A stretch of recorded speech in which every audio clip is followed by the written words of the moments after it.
জুলাই বিপ্লব বিশ্ববিদ্যালয় ছাত্রদের রক্তের বিনিময় হয়েছে নেতৃত্বের জায়গায়। সারা দেশ তাদের সাথে ছিল, কোনো সন্দেহ নেই। আপনাদের সেই সংগ্রাম ফ্যাসিবাদকে বিতাড়িত করেছে ভারতে, কিন্তু এই সংগ্রাম শেষ হয়নি। আপনাদের সেই সংগ্রাম দিয়ে বাংলাদেশের দুর্নীতিকেও প্রশান্ত মহাসাগরে ফেলে দিতে হবে। আপনাদের এই সংগ্রামের কন্টিনিউশন একটি সুস্থ গণতান্ত্রিক দেশ এবং রাষ্ট্র গঠনের জন্য এখনো যে লড়াই অব্যাহত আছে, সেটাকে এগিয়ে নিয়ে যাওয়ার জন্যই আপনাদের ভূমিকা নিতে হবে।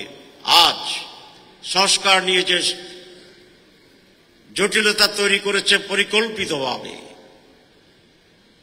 একটি সুষ্ঠু নির্বাচনের জন্য যেই পাটাতন তৈরির কথা, সেইখানে সমস্যা তৈরি করা হচ্ছে যে ইচ্ছাকৃতভাবেই কোনো একটি অশুভ শক্তি এখনই এটাকে থামিয়ে দেওয়ার জন্য সেই ডাকসু, রাকসু, জাকসু, চাকসু এবং ছাত্র সমাজকে আবার বড় ধরনের ভূমিকা নিয়ে এটাকে থামিয়ে দিতে হবে, স্তব্ধ করে দিতে হবে। আগামী যে নির্বাচন, যে স্পিরিটের চেতনায় তরুণ ছাত্রীরা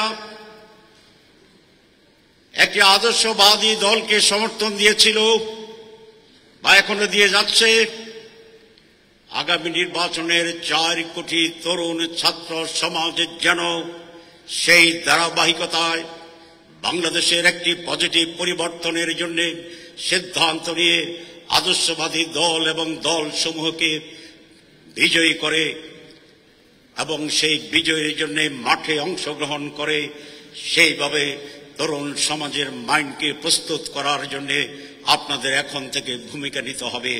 আপনাদেরকে সেই রকম ছোট ছোট করে মেসেজ তৈরি করতে হবে, ছোট ছোট করে থিম তৈরি করতে হবে, ছোট ছোট করে আইডিয়া তৈরি করতে হবে এবং সারা বাংলাদেশে তরুণদেরকে সেই স্পিরিটে গ্রামে গ্রামে বাড়িতে বাড়িতে গিয়ে মানুষকে সংগঠিত করার জন্য যে ঢেউ, যে ওয়েভ, যে হাইপ, যে স্রোত, সেটাকে তৈরি করার জন্য right now you have continue your efforts, সেটাকে অব্যাহত রাখতে হবে। ইনশাআল্লাহ আমরা দেখছি, আমরা আশা করছি বিশ্ববিদ্যালয়ের যে রিফ্লেকশন, এটাই বাংলাদেশ হবে এবং আগামী নির্বাচনে তারই প্রভাবে আর একটি মিরাকল হতে পারে, আমরা এটা দৃঢ়ভাবে বিশ্বাস করি ইনশাআল্লাহ। আপনাদের সবাইকে ধন্যবাদ। আসসালামু আলাইকুম।